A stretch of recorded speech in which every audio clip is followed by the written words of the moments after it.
tutti, oggi installeremo queste pellicole in policarbonato oscuranti per la macchina e vedremo come vanno installate, quindi seguitemi in questo video.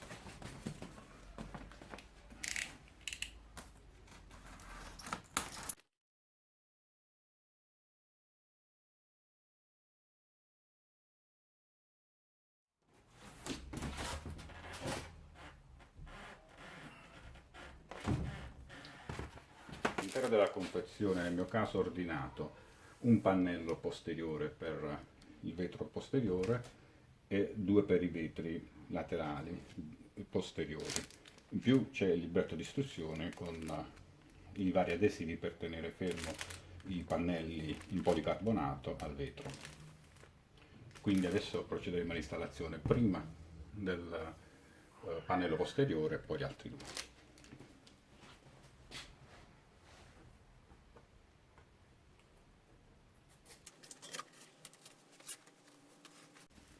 Questi sono i guanti in dotazione del kit per oscurare i vetri dell'auto.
Sinceriamoci di aver fatto aderire bene anche le fessure della resistenza per lo sbrinamento dell'urotto posteriore da tutti e due i lati.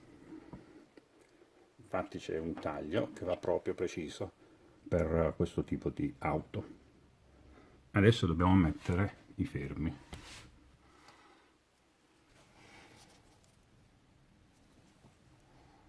Allora, questi sono i fermi in dotazione.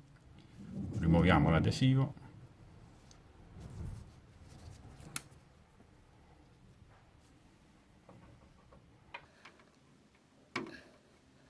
Più o meno centrato qui.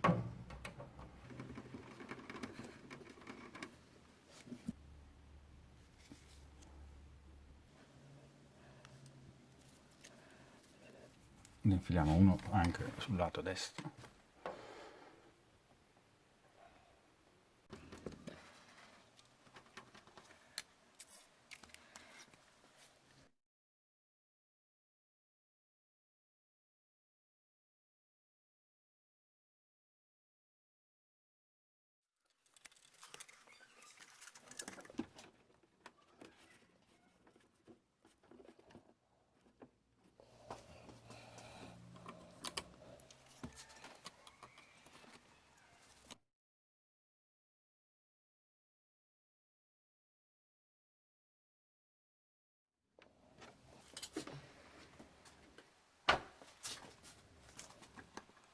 Ecco, adesso il lunotto posteriore ha un colore fumé. Adesso dobbiamo fare anche gli sportellini laterali. Quindi l'altro vetro interessato è questo posteriore. monteremo i pannelli posteriori.